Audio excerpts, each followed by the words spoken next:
Hello, and welcome back to week number 5 of our Applied Food Science course. And this week, of course, we are talking about the mother of all culinary creations, the egg. So simple, so beautiful, yet so delicious, and so many possibilities inside. Let's find out what's going on in here. Well, let's take a closer look inside of an egg. Now, I'm not going to crack this one open. It might get a little messy, but I've got just the thing here. So let's see what's actually going on inside our egg here, huh? Shall we? All right. Well, when we crack this bad boy open, oh boy, there's a lot of stuff in there. Well, let's see. So it looks like we've got some water. We've got a bunch of water in there, and that makes sense, right? An egg, especially the whites, are very liquidy, so there's got to be a lot of water going on in there. What else do we have? Well, we've got some proteins. It looks like we've got 3 different kinds of proteins. We'll get to those in a second, but that's about all that's going on in the white. Now, there is a little bit of carbohydrate in there. There's some sugar, but it's so minuscule and it has so little impact on cooking as a whole, we're going to kind of ignore it. Oh, but then there's this last beautiful golden nugget hidden away. It's inside at the center. And let's see what's going on inside of this bad boy. Ooh, how interesting. It looks like we've got some more water, not nearly as much as was in the white, but we have a little bit of water. Again, makes sense, right? If you have a raw egg yolk, while it's a little thicker than the white, it's still liquidy, and that's owed to water here. But we've got a lot of fat. Oh, the mother lode that makes eggs so delicious. This fat, and we notice, here's the thing about this fat, it's unsaturated, right? It has one double bond in it. It's just this kinky little thing, but this has a double bond. That keeps it from clumping together and forming a solid, if you recall. So that's, again, why we have this kind of liquidiness. Oh, looks like we've got a little bit of protein in here. Again, not as much as in the egg white, but some. And, what's this guy? LDL. Well, if any of you are health conscious or go to your doctor regularly, you've probably heard of LDL. Well, what is LDL? LDL is cholesterol. LDL stands for low density lipoprotein. You don't need to worry about that. LDL is cholesterol. This is that stuff that all those health nuts are worried about. All those Cheerios commercials are telling you to avoid. But we'll get to the health of that in a second. Let's for a second think about, what does it mean for these things to be in there? Well, consider what an egg is. An egg is just a little incubator. It's a little, spaceship from the mother chicken that's supposed to protect and provide nutrients for the little chick inside as it grows for about the 3 weeks from the time that the egg is laid until the chick hatches. So it's got to have all of the stuff that you need to survive and even grow. Well, we've got water, our first essential food element or food compound. We've got our fat, awesome, and we've got proteins. And you may be saying, well, what about those carbohydrates? Well, when it comes to the chick, we've got a little bit of carbohydrate in the white, but mainly they're going to be using fat. Now, while it's not it's a little different. The main point of carbohydrates is energy, and we can actually break down fats, and it costs a little more, and it's a little more difficult to do, but fats actually contain more energy. They're more energy dense than carbohydrates. So in the case of an egg, these fats act like the carbohydrates, all right? So that means this egg is perfectly suited for that baby chicken. Awesome. Well, what about for culinary purposes, right? That's why we're here. This is food science, not baby incubator science. Well, to talk about that a little more, let's look at not just what's in the egg, but the different parts of the egg. And it was a little hard to get this, but I got a giant egg that we can take a look at. Whew. All right, let's crack this thing open, see what's inside. All right, well, as you can see, we've got just a few parts of the egg going on here. First, you'll notice, of course, in the middle is the yolk, and at the top of the yolk is the germ cell. Now, this is the part that, if the egg is fertilized, will actually eventually grow into a full-on baby chick. But for the time being, and for most eggs, it just stays as this little tiny cluster of cells that you can't even taste. Now, you'll notice that around that is the white, but I haven't labeled it that way. We have a thick white part, and then we have this yellow thin white. Now, what's the difference? Well, it comes down to the proteins that are in each part. So when it comes to the egg, we actually have 3 different types of protein. The first type of protein is ovomucin.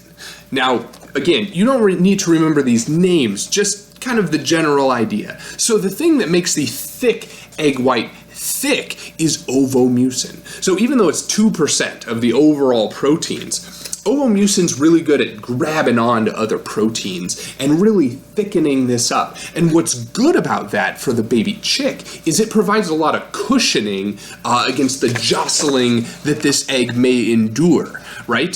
Think about it like a nice beanbag chair that's around the yolk. So regardless of you jostling it, the yolk's not going to move around too much because you've got this ovomucin that's really cushioning it. It's kind of a pillow of the cell. Well, what else is in there? Well, in the thin white more is the oval albumin. Ovalbumin, there it is. And you've probably heard of the albumin, right? It is kind of that thicker part of the white when you crack it open. That is due to ovalbumin. Now, ovalbumin is an interesting protein because it was the first ever protein that has its crystal structure analyzed by X-ray crystallography. Now, that probably means nothing to you, and that's totally fine. But what I'm trying to say is that scientists have known a lot about this protein for a long time, but we still don't totally know what it does in the egg. Still a mystery. People are working on it. Don't worry. What we do know is that it is the only protein that has sulfur groups in it in the egg. And of course, we associate that rotten egg smell with sulfur. That's mainly due to this protein when it gets older and stuff.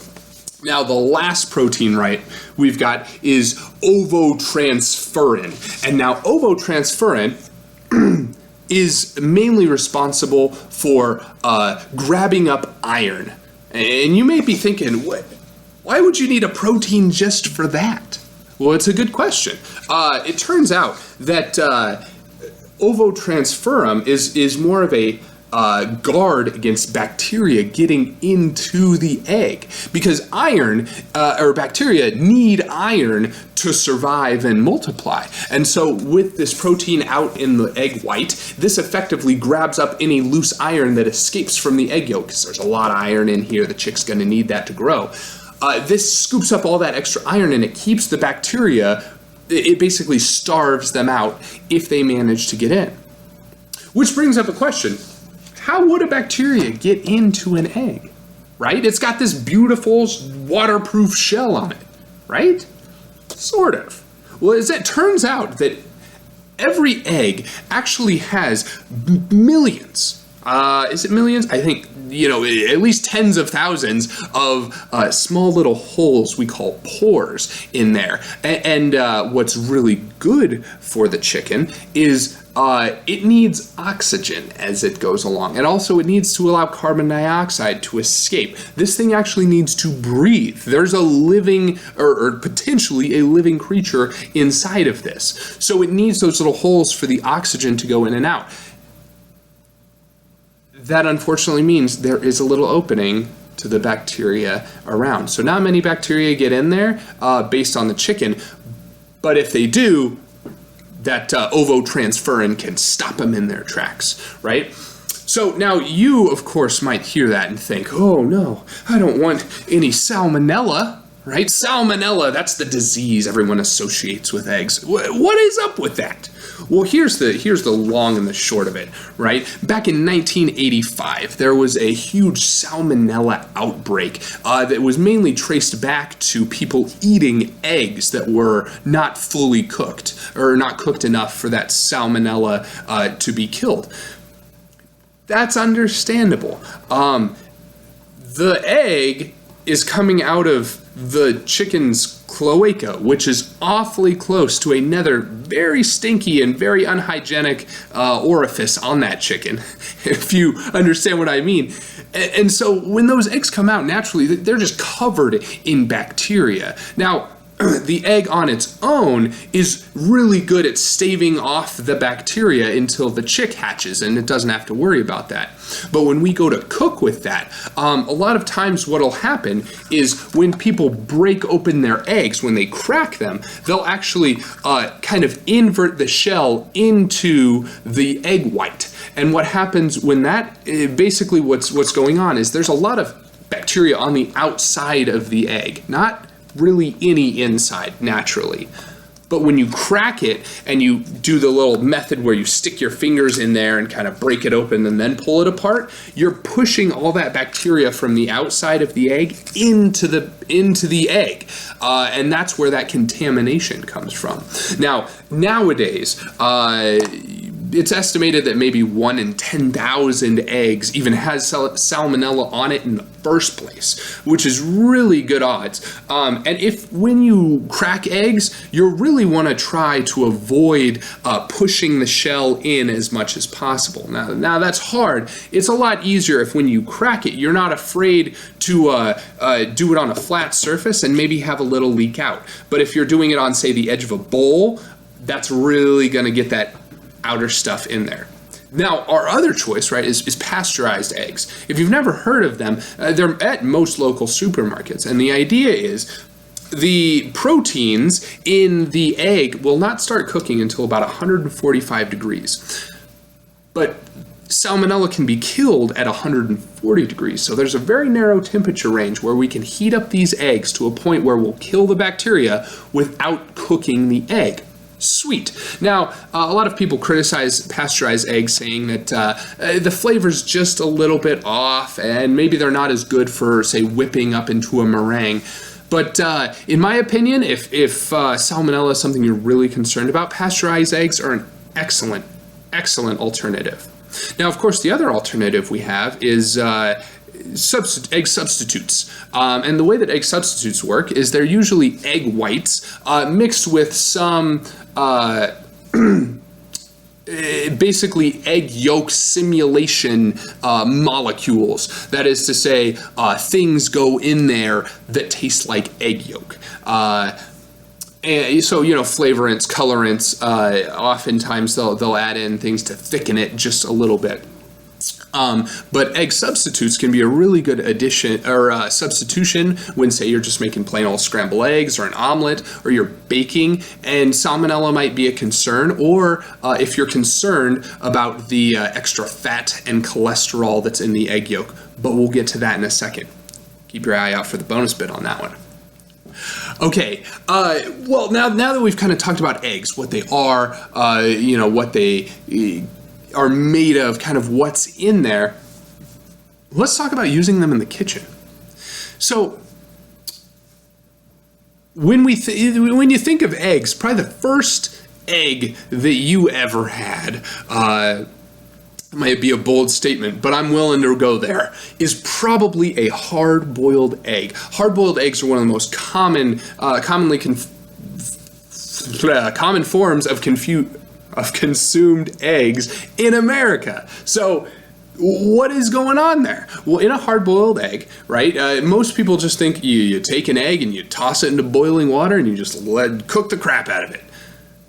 Well, yes, The main difference between hard boiling and, say, soft boiling an egg is the temperature of the water. So when cooking a hard-boiled egg, most people just crank it up to a boil, throw it in there, and let it cook until everything is just cooked through. Now, what happens when you do that is you get a very rubbery texture on the egg white, and the egg yolk gets very grainy. It's kind of, flakes apart.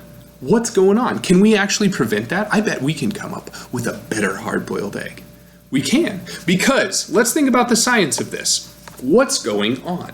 Well, inside the egg white and the egg yolk, there are proteins. And as we've said, when you cook something, the main molecule that's changing are the proteins. Now, what's going on? Well, when you have the proteins in the egg to start with, right, they're all folded up. And as you cook it or agitate it, like if you were, say, whipping the egg whites to make a meringue, what you're doing is you're slowly unfolding these guys. Now, these guys, when they're unfolded, there's a lot of places along them that when they were folded up, they were closed off from everything else, but they're essentially the sticky parts. If you remember back from our first ever lecture, we talked about the amino acids that are in here, and sometimes you need to unravel them so that they can clip together with other amino acids. So as these guys unravel, you get these sticky parts opening up that can then glob on with other proteins and form a bigger structure. Now, this structure permeates throughout the whole of the egg white, and this is what gives it that solidness. Now, when you're cooking, there's a bunch of water in there. Well, as it turns out, essentially these will form up, they'll grab onto all these other proteins, and what it'll do is make basically little net for the water. And it'll just hold the water inside there. And that's what we want. Now, here's the problem. If you keep cooking this and cooking it and cooking the crap out of it, these things will squeeze tighter, and soon the water gets shot out of there. It'll squeeze out. It'll steam out. And so you're left with only the proteins. You get this really rubberiness to the proteins. And as we've talked about, the shell has little holes in it. So even with a hard-boiled egg, that water can escape. We don't want that. The other reason it's doing that is because you're agitating it, you're poking it around, you're mixing it up. So how do we fix this? Well, there's really kind of two ways that we can go about this. First, don't ever hard boil an egg with a rolling boil. You see, this coagulation that's going on of these proteins where they interlock and mix up doesn't happen at an extremely high temperature. It only happens at like 145 degrees. Maxes out at like 150, and water boils at 212 degrees. So if you can maintain your water temperature at just a simmer, about 180 degrees, that's our first way to combat the rubberiness that you get out of this. Okay, the second way, and this is a very interesting because it's the only time in cooking eggs where this is the case. The older the egg, the easier it is going to be to hard boil. What? Why old eggs? Well, let's go back and look at our mega egg. Now, what's going on here? Well, the thin egg whites are essentially places where the proteins are not as firm as they once were. They're not as bundled up. They're not as structurally sound. As an egg gets older, what happens is the pH, that is to say how the acidity inside the egg, goes up slowly. Normally, it's just slightly acidic, but as time passes on, and it's actually due to carbon dioxide leaving, the pH in here goes up. That means it becomes more basic or more alkaline, more not acidy. Okay, well, what happens? These proteins are designed to fold a specific way in acid. So when you raise the pH, they start to kind of unfold. What does that mean? That means the thick egg white starts to turn into thin egg white. Now, that's good for us when we're hard boiling an egg, because essentially these things are already denaturing. Awesome. And so in that way, they're primed to already grab onto each other. Okay? That means that they're already ready to go, and they're not going to be as likely to get to that point where they're squeezing out water. Okay? Just a funny thing with eggs. All right. Well, so hard boiling an egg, keep the water temperature low. It's going to keep those proteins from over squeezing everything. And also, please don't cook it too long. Good hard-boiled egg takes about 10 minutes. Some people throw it on there for 20 minutes, and that's just going to give you the rubberiest, grainiest yolk you've ever had. Oh my gosh, we forgot to talk about the yolk. What's going on there? Well, remember, let's rewind to what was inside the yolk. We've got a whole bunch of fat. Well, as it turns out, this fat is in little tiny pockets throughout the egg yolk, right? Last time we talked about butter, right? And we talked about the fat globules, these little bubbles of fat. Well, the egg has those same bubbles of fats, but they're way, way, way smaller. So what happens is when you cook that, essentially you're cooking the individual globs of fat, and so you get a bunch of little grains of fat and protein in there, and that is what gives you that graininess to the egg yolk. How can we stave this off? Again, best way, cook it slowly or at a low heat, okay? You just don't want to over-agitate this thing. All right, so what about soft boiling, right? Well, soft boiling is essentially just cooking it at a slightly lower temperature for a little less time. Which gives us naturally this runnier white, a runnier yolk. And there are kind of stratifications to this that people enjoy all over the world. Essentially, soft boiling, we say, is kind of cooking it for about 3 to 5 minutes. And it's still very kind of soupy in there. Well, you can go up a little bit, 5 to say 7 minutes. You get it a little firmer, enough that you can crack it and open it up, but then you still scoop it out with a spoon. The French love that. And you can go in increments all the way up, and it's just going to get slowly firmer, slowly more cooked through. Awesome. Well, what about once you take the egg stuff out of the shell? How about cooking that stuff? Perfect. Well, let's say you just crack open the egg, toss it into some water. What's going to happen? You are going to get a poached egg, my friend, which, in my personal opinion, is the best way to cook an egg, without question. It's just often so just silky, and the egg yolk is still so runny, and it's just a beautiful way. Okay? Well, here's the problem.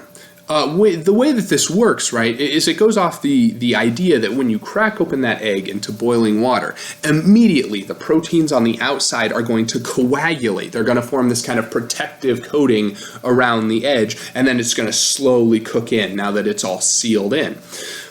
Well, the problem that a lot of people have with that is that the egg proteins really don't cook uniformly, right? You get all these little wiry bits out to the side that just doesn't look great unless you want to cut off a bunch of your egg whites. So this brings us to the most common tip in all of egg cooking. Use fresh eggs, with the one exception, sort of hard-boiled eggs. And honestly, to go back to them for a second, a lot of people are really concerned with, say, taking off the shell properly. The best way to get a shell that comes off easily, use a fresh egg. Works every time, okay? So when you're poaching an egg, using that fresh egg, essentially what's going to happen is you're going to have a thicker white going on there, and the egg protein, it's just not going to go off as much. Okay, so what about how can we kind of enhance the cooking here? Now, there are a lot of wives' tales about, say, using vinegar or salt, and it's going to help cook it better. I don't believe that. Okay, the only thing that I've ever found, and you know what, it's straight out of your book, says the same thing. The best thing that you're going to find to help you with this, honestly, is the right temperature of water. A high temperature water is going to help coagulate the outside immediately, but you don't want it at a boil, because at that point it'll be too rough, and even though it makes that protective coagulated protein coat, it's going to rip it immediately, and it's just ugly. So keeping it below a boil, but as hot as you can get it without a boil, that's the way to do it. Okay, so we've talked poaching. Oh, fun fact about poaching, nice little trick. Restaurants do this as kind of a showmanship thing sometimes. You can actually get your poached eggs to rise when they're done. How do you do that? If you add a half tablespoon of vinegar and a full tablespoon of salt per quart of water you cook in, you can actually get your poached eggs to rise as they finish cooking. Basically what's going on is it's getting enough structure that it can capture the carbon dioxide that's building up because of this reaction. It's wonderful. Try it out. So anyway, going past poached eggs, here we go. Beyond poached eggs, the next most common thing to do, right, is rather than cooking your egg in water, we can do it in a pan. Get some oil on there, cook it up real nice. Wonderful. Well, here's the problem again. When we have an egg and we crack it into the pan, it's not going to cook very evenly. What's beautiful about the egg is that because it's this spherical shape and you put it in water, let's say, or even when you crack it open and poach it, right, it still has a spherical shape. It's going to get cooked evenly from all sides. Now, when you're frying an egg, let's say, the problem is the bottom of that egg is going to cook way faster than the top.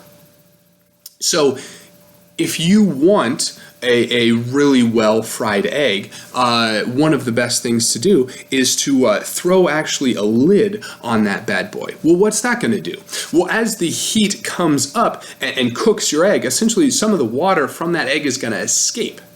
Now, steam, as we've talked about, is one of the great cookers of our era. And so if you can trap the steam on top of that fried egg, you'll actually manage to cook the top while simultaneously getting a little bit of browning on the bottom. If you do that, by the time the egg is done, you're not going to have that rubberiness and kind of crispiness that you normally get when you fry an egg. Sometimes you see people spoon in the hot oil on top. It can have the same effect, but that oil is just not going to have the energy transfer of steam. So if you want a really good one, I recommend steaming. Okay, we're almost done. Now, if you're not going to cook the egg whole, let's say you scramble it. What's going on there? Well, here's what's really interesting.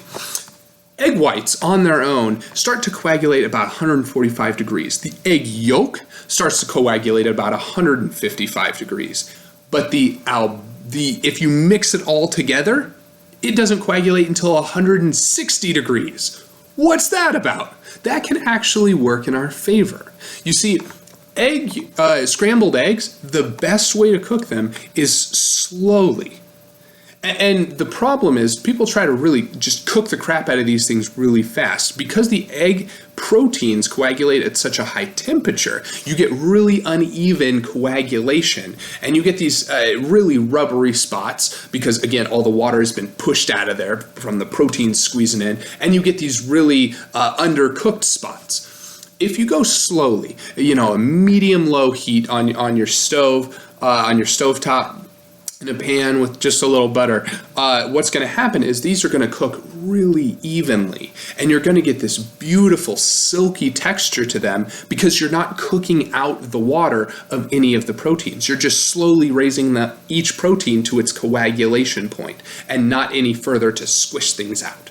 Which brings us to omelets. Now, omelets are a little different because they're the only time that we actually want to get that water out of there. Not out of the whole thing, just out of the outside. The idea behind an omelet is essentially scrambled eggs inside a rubbery coagulated envelope.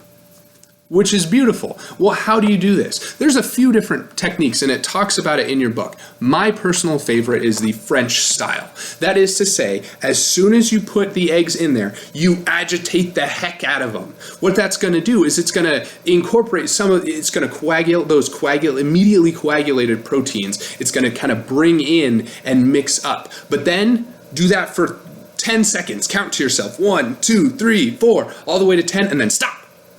And then step away. Because what you need to let happen is the bottom needs to coagulate and form that envelope. That way, when you go to fold it over, you have some structure there that's going to hold in those delicious scrambled bits.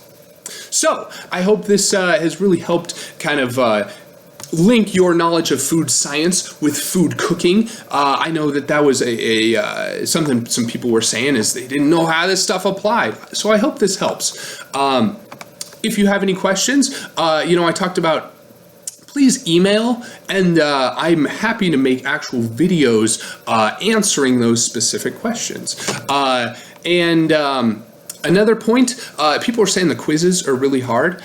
Here's a recommendation. Honestly, I take all of the quiz questions straight from the book. While not all of them may show up in these lectures, I promise they are all straight from the text, almost word for word sometimes. So look at that, okay? Wonderful. Thank you for watching. Check out the bonus bit. Coming soon. Bye.